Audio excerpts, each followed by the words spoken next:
अच्छा, आज की जो वीडियो है वो है सर्जिकल पोजीशनिंग के बारे में। सबसे पहले हम स्पाइन पोजीशन के बारे में डिस्कस करते हैं। इसकी इंडिकेशन क्या होते हैं जब मतलब हम पेशेंट को स्पाइन पोजीशन बिल्कुल सीधा बैक साइड पे, मतलब पेशेंट की बैक होती है फ्लोर पे बेड पे, तो हम कब यूज़ करते हैं।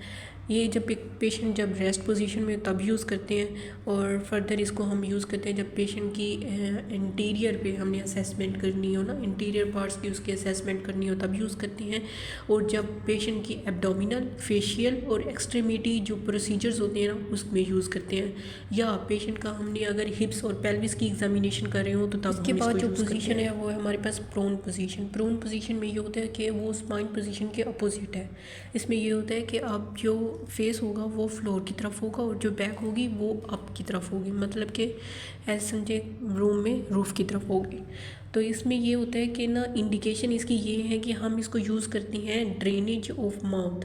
मतलब अगर हमने एक पेशेंट की नेक या ओरल सर्जरी की है उसके बाद हमने माउथ से ड्रेनेज करवाना है तो हम उसमें यूज़ करते हैं। एंड उसके अलावा हम इसको अगर हमने नी और हिप जॉइंट्स की फुल फ्लेक्शन करवानी है। फ्लेक्शन क्या होता है कि हम जो बॉडी पार्ट्स होते हैं उनके दरमियान जो एंगल होता है उसको कम कर रहे होते हैं, मतलब हम बेंड कर रहे होते हैं, ठीक है। इसके अलावा हम इसको यूज़ करते हैं क्लेफ्ट पैलेट में। ये क्या होता है क्लेफ्ट पैलेट? इसमें ये होता है बेसिकली ये एक बर्थ डिफेक्ट है। इसके अंदर ये होता है कि जो रूफ ऑफ माउथ जिसे हम पैलेट कहते हैं वो फुली फॉर्म नहीं होता, जिसकी वजह से बच्चा हेयर नहीं कर सकता सही तरीके से ना, मतलब स्पीच नहीं कर सकता, फीडिंग नहीं कर सकता होता। इसके अलावा हम कोविड-19 में भी इसको यूज़ करते हैं, मतलब प्रोन पोजीशन को अगर किसी को कोविड-19 है। उसके अलावा ARDS में हम इसको यूज़ करते हैं। ARDS stand for acute respiratory distress syndrome है। देन इसके बाद आती है लो फाउलर्स पोजीशन। इसमें ये होता है कि जो HOB, इसका मतलब है पिक के अंदर जो HOB लिखा हुआ है इसका मतलब ये है कि हेड ऑफ बेड। जो हेड ऑफ बेड होता है वो जो उसका जो एंगल है हम उसको करते हैं 15 से 30 डिग्री के एंगल पे करते हैं एडजस्ट, ठीक है। उसके अलावा इसकी जो इंडिकेशन होती है, इसको जब इंटरक्रेनियल प्रेशर बहुत ज़्यादा हो जाता है और हम चाहते हैं कि इंटरक्रेनियल प्रेशर जो पेशेंट का है वो डिक्रीज़ हो, नॉर्मल की तरफ जाए ताकि परफियन अच्छी हो, तो तब हम यूज़ करते हैं। और हम चाहते हैं कि अगर किसी को बैक पेन है, लो बैक पेन है और हम चाहते हैं कि वो रिड्यूस हो, तब हम ये पोजीशन यूज़ करते हैं लो बैक पेन को रिड्यूस करने के लिए। और रेस्टिंग पोजीशन में हम इसको यूज़ करते हैं। के बाद जो पोजीशन है वो है सेमी फाउलर्स। इसमें जो ये होता है ना, हेड ऑफ जो बेड होता है उसको हम 30 से 45 डिग्री के एंगल पे रखते हैं। इसके अलावा इसकी जो इंडिकेशन है वो ये है कि हम इसको GI इंट्रॉल फीडिंग, GI मतलब कि गैस्ट्रो इंटेस्टाइनल फीडिंग के अंदर हम यूज़ करते हैं। गैस्ट्रो इंटेस्टाइनल फीडिंग क्या होती है? इसके अंदर ये होता है कि हम एक ट्यूब के ज़रिए से डायरेक्टली गैस्ट्रो इंटेस्टाइनल जो हमारे पास ट्रैक्ट है उसके अंदर जो फूड है हम उसको दे रहे होते हैं, फिट करवा रहे होते हैं पेशेंट को। इसके अलावा हम प्रिवेंट एस्पायरेशन, मतलब कि एस्पायरेशन ये होता है कि जो कोई लिक्विड हो, कोई फ्लूइड हो, वो ना बैक टू लंग्स चला जाता है, तो इसको एस्पायरेट से बचाना होता है क्योंकि इससे कॉम्प्लिकेशन होते हैं निमोनिया लाइक। इसके अलावा इसको प्रिवेंट एस्पायरेशन एंड VAP का मतलब है वेंटिलेटरी एसोसिएटेड निमोनिया। इसमें ये होता है कि ये बेसिकली उन लोगों में, उन पेशेंट्स में होता है जो कि ICU में होते हैं, उनमें ज़्यादा रिस्क होता है। इसके अलावा सक्शनिंग में हम यूज़ करते हैं। सक्शनिंग ये होता है कि डिवाइस के ज़रिए से अगर हमने पेशेंट को कोई ट्यूब पास की हुई है और हम चाहते हैं कि उससे जो भी मतलब सिक्रीशंस हैं कुछ भी फजूल, तो डिब्राइस इसको रिमूव करने के लिए हम सक्शनिंग करते हैं, तो उसमें भी हम ये सेमी फाउलर पोजीशन यूज़ करते हैं। और GERD मतलब कि गैस्ट्रो एसोफेगल रिफ्लेक्स डिजीज़। इसमें बेसिकली ये होता है कि जो हमारे पास स्टोमिक एसिड होता है वो चला जाता है एसोफेगस के अंदर, जिसकी वजह से क्या होता है, हार्ट बर्न होता है, रिगर्जिटेशन होती है। इसके बाद जो पोजीशन है वो है फाउलर्स पोजीशन। इसमें ये होता है कि जो हेड ऑफ बेड होता है उसको हम 45 से 60 डिग्री के एंगल पे एडजस्ट करते हैं।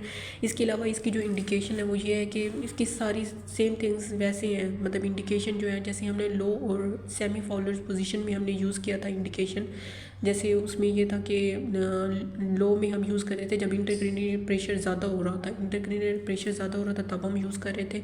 जैसे सेमी फाउलर्स में ये था कि हम गर्ड में या वीएपी में वेंटिकुलर एसोसिएटेड निमोनिया में यूज़ कर रहे थे, एस्पायरेट ना हो इससे।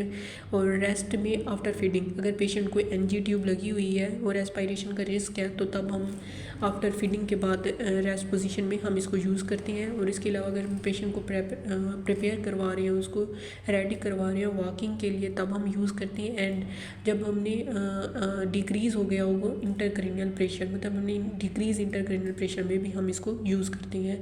मतलब कि जैसे हमने लो फॉलोअर पोजीशन यूज़ की थी कि इंटरक्रेनियल प्रेशर ज़्यादा हो गया तो हम चाहते थे कि हम डिक्रीज़ करवाएं इंटरक्रेनियल प्रेशर।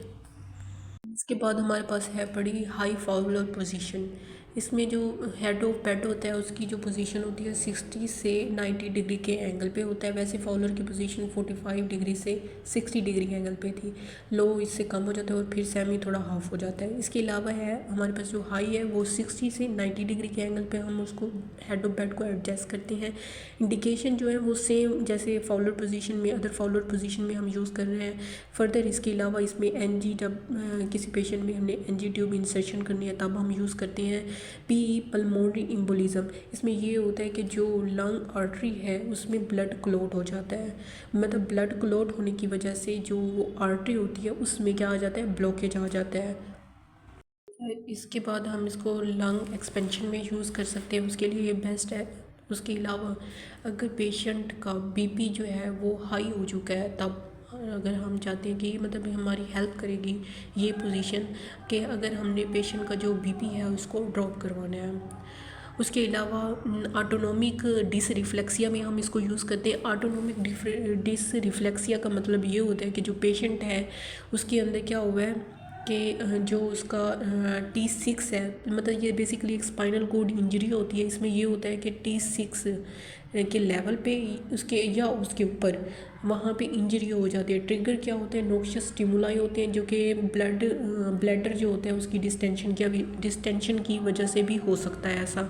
इसके अलावा ये आगे भी वहीं बताया हुआ है कि can happen after T6 or higher spinal cord injury में। अच्छा, इसके बाद जो पोजीशन है वो है हमारे पास right lateral recumbent position. Recumbent position में ये होता है कि हमारे पास इंडिकेशन जो है वो अगर लीवर बायोप्सी है पोस्ट आफ्टर, मतलब कि लीवर बायोप्सी के बाद, ठीक है। लीवर बायोप्सी बेसिकली है क्या, इसमें ये होता है कि हम लीवर का एक पार्ट लेते हैं फॉर एग्जामिनेशन के लिए, तो उसके बाद जो हम पोजीशन यूज़ करते हैं वो है राइट लैटरल रिकम्बेंट पोजीशन। इसके अलावा गैस्ट्रिक इम्पेटिंग के लिए हम इसको यूज़ करते हैं। एंड लेफ़्ट लैटरल जो रिकम्बेंट पोजीशन है ना, वो हम यूज़ करते हैं प्रेगनेंसी में भी यूज़ कर रहे होते हैं। इसके बाद जो पोजीशन है वो है हमारे पास सीम्स पोजीशन जो होती है इसको हम लेफ़्ट लैटरल पोजीशन भी कहते हैं। इसमें ये होता है कि हम इसको यूज़ करते हैं एनिमास में। एनिमास क्या होते हैं, इसमें ये होता है कि हॉस्पिटल में आपने नेम सुना होगा। बेसिकली ये इसलिए होता है कि प्रोसीजर होता है जिसमें ये होता है कि हम रेक्टम के अंदर वाया एनस के ज़रिए से हम जो है लिक्विड को इंट्रोड्यूस करते हैं रेक्टम के अंदर, और पेरिनियल एग्जामिनेशन में भी हम इसको यूज़ करते हैं। और अगर हमने ड्यूरिंग द प्रेगनेंसी जो मदर है उसको कंफर्ट देना है तब भी हम ये पोजीशन यूज़ कर सकते हैं जी। इसके बाद जो पोजीशन है वो है नी टू चेस्ट पोजीशन। बेसिकली ये जो पोजीशन होती है इसको हम यूज़ कर रहे होते हैं ऑप्स में, ऑब्स्टेट्रिक्स में और गायनोकोलॉजी में। जो ऑब्स्टेट्रिक्स है ये हम जो मतलब एक फील्ड ऑफ मेडिसिन होता है रिलेटेड टू केयर करना पोस्टपार्टम पीरियड में, प्रीनेटल पीरियड में, और बच्चे की केयर करना, ये ऑब्स्टेट्रिक्स पीरियड आ जाता है। और गायनोकोलॉजी भी मतलब गायनी के रिलेटेड है। इसके अलावा फीटल मेल पोजीशन में ये होता है कि जो बच्चा होता है ना, वैसे तो उसकी नॉर्मल पोजीशन जो होती है पहले हेड आता है, फिर जो है क्या कहते हैं पाँव आते हैं, लेकिन इसमें ये ब्रिज पोजीशन होते हैं। फर्स्ट फिट आते हैं, पहले फिट बटक्स आती हैं, फिर जो है फेस पोजीशन आती है। इसमें ये होता है फीटल मेल पोजीशन हो जाती है। और अम्बलाइकल प्रोलैप्स, इसमें ये होता है ड्यूरिंग द लेबर, जब बच्चे के आने से पहले जो अम्बलाइकल कोड होता है वो जो है प्रोलैप्स कर जाता है थ्रू द सर्विक के ज़रिए, सर्विक्स से वो चला जाता है वजाइना के अंदर। इसके अलावा टेट्रोलॉजी ऑफ फेलोट, इसको हम TET भी कहते हैं। इसमें ये होता है कि बेसिकली ये एक कार्डियक हार्ट इफेक्ट है। इसके अंदर 4 कंपोनेंट आते हैं, जिसमें हमारे पास वेंटिकुलर राइट वेंटिकुलर हाइपोट्रॉफी हो जाती है, इसके अंदर वेंटिकुलर सेप्टल डिफेक्ट हो जाता है, पल्मोनरी स्टेनोसिस हो जाती है, और इसके अलावा इसमें ओवर राइडिंग ऑफ आयोटा हो जाता है। इसके अलावा इम्प्रूव ऑक्सीजन डिस्ट्रीब्यूशन। अब बेसिक बात यही है कि जो TET है स्पेल, इसमें ये होता है TET स्पेल मतलब टेट्रोलॉजी ऑफ फ्लूइड में जो स्पेल होता है मतलब blue baby syndrome, hyper cyanotic condition आ जाते हैं, साइनोसिस बहुत ज़्यादा हो जाती है, जिसकी वजह से ये होता है कि लंग्स की तरफ जो ब्लड सप्लाई होती है वो बॉडी पार्ट्स की तरफ वो नहीं हो रही होती, तो उसमें भी ये पोजीशन जो है नी टू चेस्ट पोजीशन जो है वो हम यूज़ करते हैं।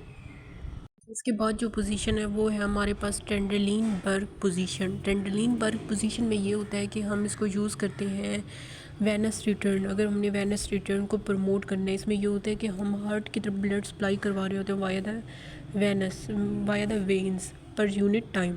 इसमें इसको हम जो टेंडरलिन बर्ग पोजीशन है हम इसको यूज़ करते हैं प्रोलैप्स ब्लाइकल कोड में, जो कि मैंने पहले बताया है।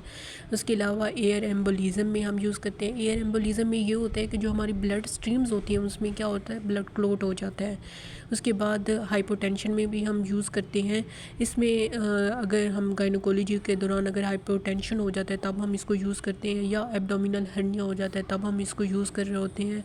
और अगर हमने सेंट्रल लाइंस कैथीटर्स जो हैं वो पास की हैं लार्ज वेन में, तो उसकी रिमूवल के लिए, उसकी प्लेसमेंट के लिए भी हम इस पोजीशन को यूज़ कर रहे होते हैं। हमारे पास है रिवर्स टेंडलिन बर्ग पोजीशन। इसकी इंडिकेशन जो है ये बेसिकली हम जो हमारे पास ओबीस पेशेंट आते हैं उनकी सर्जरी में हम यूज़ कर रहे होते हैं ये पोजीशन। इसके अलावा अगर हमने वेनस एयर एम्बोलिज़म को ट्रीट करना है तब, इसके अलावा अगर पल्मोनरी एस्पायरेशन को प्रिवेंट करना है तब हम ये पोजीशन यूज़ करते हैं। इसके अलावा प्रिवेंट करने के लिए रिफ्लेक्स को, मतलब कि ये रिफ्लेक्स क्या होता है, ये इनवॉलंटरी रैपिड रिस्पॉन्स होता है किसी भी स्टिमुलाई के लिए, तो ये रिस्पॉन्स अगर ना आए तो इसको प्रिवेंट करने के लिए हम ये क्या कहते हैं रिवर्स टेंडरलिन बर्ग पोजीशन यूज़ कर रहे होते हैं। इसके अलावा गैस्ट्रिक इम्पेटिंग के लिए भी हम यूज़ कर रहे होते हैं। ये होता है कि जो गैस्ट्रिक कंटेंट होता है उसको स्मॉल इंटेस्टाइन के अंदर वो जा रहा होता है, उसकी stomach empties into the small intestine, उसमें भी हम यूज़ करते हैं ताकि वो प्रमोट हो।